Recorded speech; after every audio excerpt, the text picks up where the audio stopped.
This is the second half of my review for the Sharpstar 6180pH and the Radian Raptor. Well, it's not the Radian Raptor anymore, it's just the Radian. So before we get into this, I want to thank my good friend Bob at my local observatory. He loaned me this Radian Raptor, otherwise I couldn't have afforded just buying both of these scopes to do an exact side-by-side test. But yeah, this scope, this Radian Raptor, which is now just the Radian, okay, has been in controversy since the day it started, okay. There's a video that came out a long time ago. It was a promotional video by Trevor Jones, and in it he mentioned that he designed it, and he said a bunch of things about the specs and so forth, and there has been a ton of talk on the forums about it ever since. Mostly because, well, this scope as a doublet version already kind of existed. It wasn't really a new scope. And there was even a very long, 1.5 hour long rant by a German guy who kind of like basically bashed Trevor constantly about this scope, you know, and not everything that's in that video is correct. Some of the things that he nitpicks, like for example, he says that, oh, it's a 274 millimeter scope, and Trevor Jones calls it a 275 millimeter scope. Well, folks, I measured it. This one's 275. My Sharpstar is 274. You know, who cares, okay? Really, you're going to spend half an hour, and that's what he does. He spends half an hour in that video talking about the focal length versus what Trevor Jones said. I think it's just a little bit too long of a rant for me. And yeah, even like my ZWO 120 millimeter focal length guide scope isn't 120 millimeters. It's actually 121 millimeters. So am I going to make an 1.5 hour long video bashing ZWO because it's not the right focal length marked on the scope or in the packaging? No, I'm not. That would just be stupid. So the name has changed. Yes, so it's just the Radian now, okay? And if you went and Googled Radian Raptor, you would immediately get inundated with a ton of AR-15 gun parts, okay? The name was already owned by a previous company. As a matter of fact, they sent Radian, you know, the telescope company, a cease and desist letter. There we go. And they complied, of course, and have since then removed the Raptor designation of the scope. So if you have some packaging that actually says Radian Raptor on it, I would hang on to it. It might be collectible someday. Who knows? You know, there certainly has been a lot of controversy behind this scope. See all that frost? That would have been on the optic if I didn't have that extension on there. And actually you can see my guide scope, which is shorter. Yeah, it's got some frost on it. And here's the big scope. This is kind of one of the reasons why I like these extensions to the dew shades, because some of that could have come down and gotten onto the camera. So one of the good things and one of the bad things about this scope is that there are actually 2 points of rotation. So there's a point of rotation right back here, which you've got these 3 screws here, and then you've got a point of rotation up here. Now this one, there's 3 set screws, okay, but there's also, actually let me rotate it so you can see. There's also this guy, which allows you to essentially tighten it up and keep it from rotating. Now, what I like to do is I caution people to be very careful with these. These set screws, you want them only just barely loose enough so that when this thing's loosened, it can just rotate. It should actually be kind of a little bit stiff, okay? Also, when you loosen and tighten these, make sure that their depth is relatively the same. Get them as close to the same depth as you can.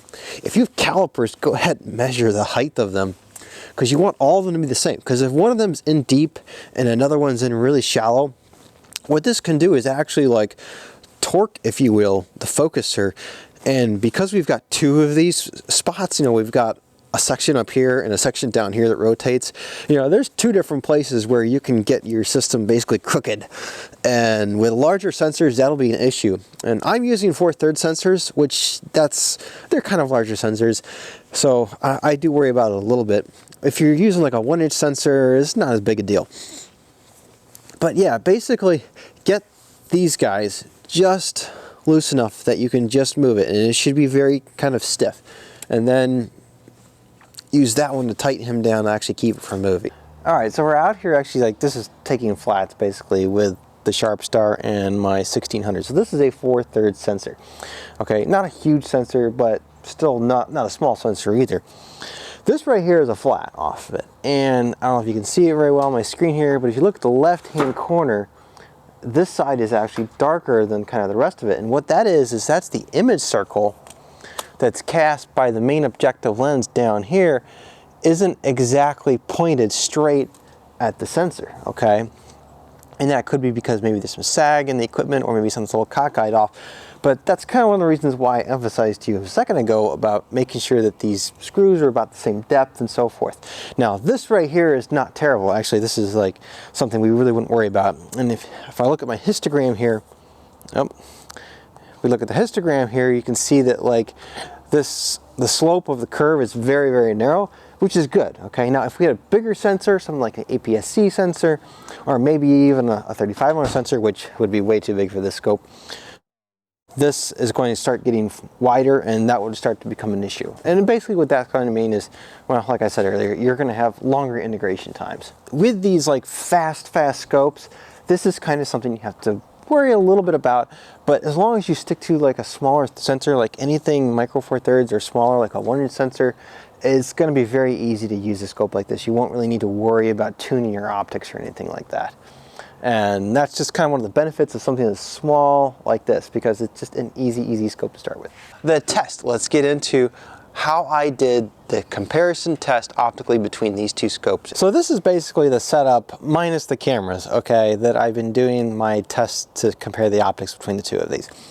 I'm using my iOptron 45. It's my biggest mount. It's a very accurate tracking mount, and we are guiding, okay? So I'm using the ASI Air Plus here in combination with their 120mm focal length f4 guide scope and the ASI 290mm guide scope, which I did a video too on how to use cameras that don't actually work with the ASI Air. It's kind of a bit of a hack, if you will, or maybe I should say a workaround rather than a hack. Basically with that, I'm able to get very accurate tracking with this particular setup, especially since it's hardly taxing this mount at all, even though we've got two on here.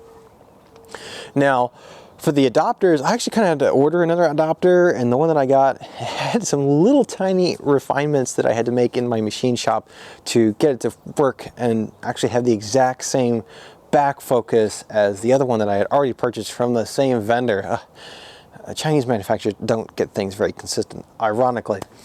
But yeah, so basically back focus between the two of these, exactly the same.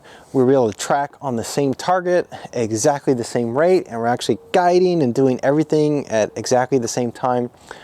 Dithering was set up so that basically I would miss a couple shots here and there and drop them, but that's not a big deal, because at f4.5 and the fact that we're using two scopes to collect data here is a ton of data. And from that, you know, I've been able to kind of like basically tell you that, you know, the optics between the two of them are essentially the same. There's really no difference between them. Now, the Radian Raptor copy that I have does have the issue with the chromatic aberrations, and it's not actually a mismatch optical formula. I kind of thought it was at the beginning, but with a little bit more digging and research and stuff, and also examining the copy that I have here, it turns out that it's actually the coatings on some of the optics that went out. You know, they weren't done properly, maybe weren't done in the correct order. And that is actually what caused the chromatic aberrations. And so when you replace your front element like I did in the first video that I did, you know, you're putting the exact same piece of glass in there, it's just a difference in the coatings. Yes, mister.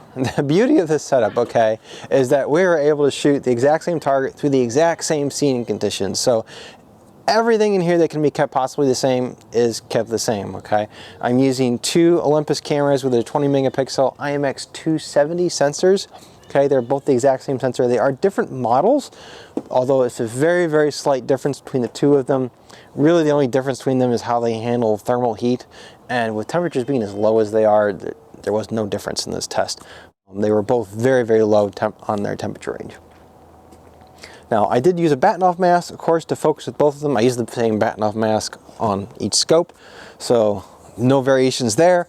And the Sharpstar, I did remotely focus using the EAF, you know, while looking at the LCD screen on the back of my EM1 Mark III. And this guy here, I used the EM1X. and that one I did have to hand do it, but you know, with this being such a big and heavy rig, you know, it was very easy to focus. All right, now it's time to take a look at some actual photos. To look at the images, I'm going to use Olympus Workspace. I'm sorry, OM Workspace now. I've got to get used to saying this. And then the other thing I'm going to use is ASTAP, which will give us some statistical stuff and a few measurements and stuff that you just can't get any other way, because ASTAP is very powerful. So here's the two images, and I think you can probably pretty quickly tell which one has the coding issue. The one on the right, this is the Radian Raptor, the sorry. And as you can see, obviously there's some purple bloat around these stars. They're even a lot larger. And we look at the Sharpstar, a little bit different rotation, but the stars are much more under control. There still is some chromatic aberrations, but it's really not that bad. I know I've had some people look at some of the pictures taken with this telescope and they say, oh, there's chromatic aberrations there. I was like, actually, that's a blue star. Some stars are blue, folks, okay? Now let's really dive in here. So I'm going to go all the way to the bottom left here. Okay, and one thing I noticed about the Sharpstar here, we're looking at the Sharpstar right now, it actually has a little bit of astigmatism, which is just these faint jets that go out the sides of the stars. And that actually, it shows up on 3 of the 4 corners, ironically. And here's the top left. You can see there's just a hair of astigmatism there. And if you go back, here's the top right view. And there's once again very little astigmatism on this section right here. And then down here in the bottom right, once again, just a little bit of astigmatism. You know, but really it's quite good. I mean, this is excellent, you know, and if you want better than this, what you're going to have to go to is a higher dollar scope. I know Sharpstar also owns the brand ASTAP, and they make some really nice scopes that, you know, will be superb compared to this. Now let's kind of go in here. Obviously, you can see there's the purple fringes, and you even see some blue fringes around some regular stars. Now these are completely uncalibrated images, folks, so I didn't take any flats or any darks and apply it to this because I just wanted you to see it as naked as possible. And this section of the frame actually looks really good. And if we come up here to the left-hand side, you actually can see there's actually a little bit of coma in this. Just a little bit coming off of these corners right here. This is the top left-hand frame. Now let's look at the top right.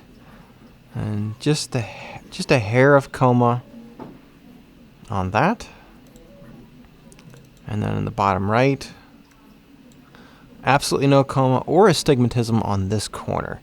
You know, which minor differences like this basically boil down to the calibration of the individual optics themselves, which you would need pretty specialized equipment to do that. Alright, so here we are in ASTAP. Basically, we've loaded to the images into ASTAP, and I've selected first the Sharpstar. Now, ASTAP has some pretty incredible tools here. You can hit F5 to bring these tools up, or just go to the menu and click on them. And let's first look at tilt and see if there's any tilt in our system. And with the Sharpstar, that's actually pretty good. It's not really too bad. And then of course, there's many other types of tools in here. We can go to the aberration inspector, which this is going to show us the upper left-hand, upper right-hand corner, upper left-hand, lower right hand, and then of course the middle. And then of course we can also get like some of the background values of the image, which obviously in this area there's a lot of nebulosity going on, and so that will be a lot brighter.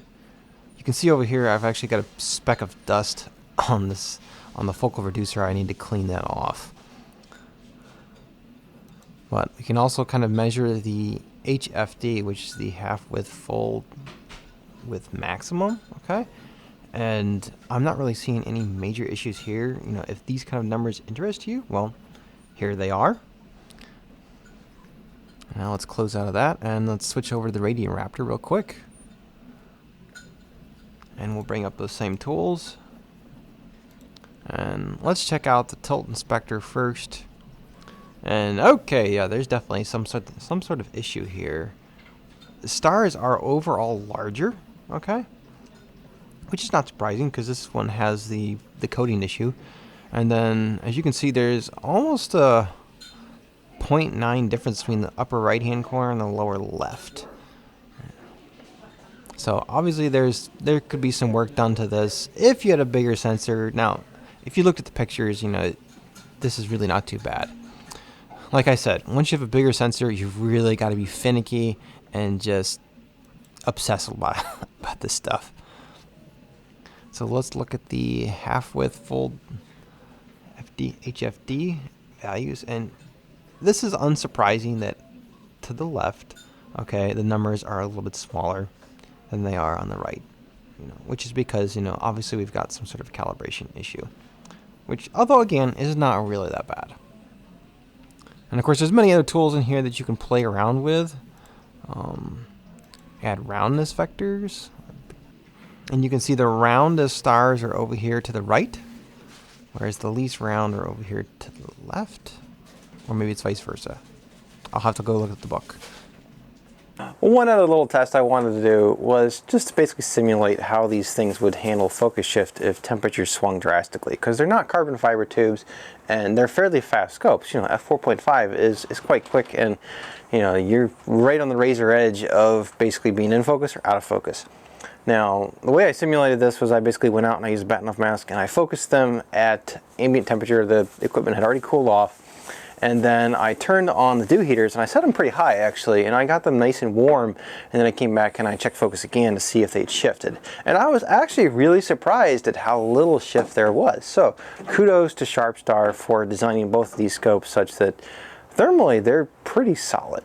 Now, I would still go back and check focus if there was a dramatic swing, but it would take at least a 15-degree temperature swing for me to go revisit it.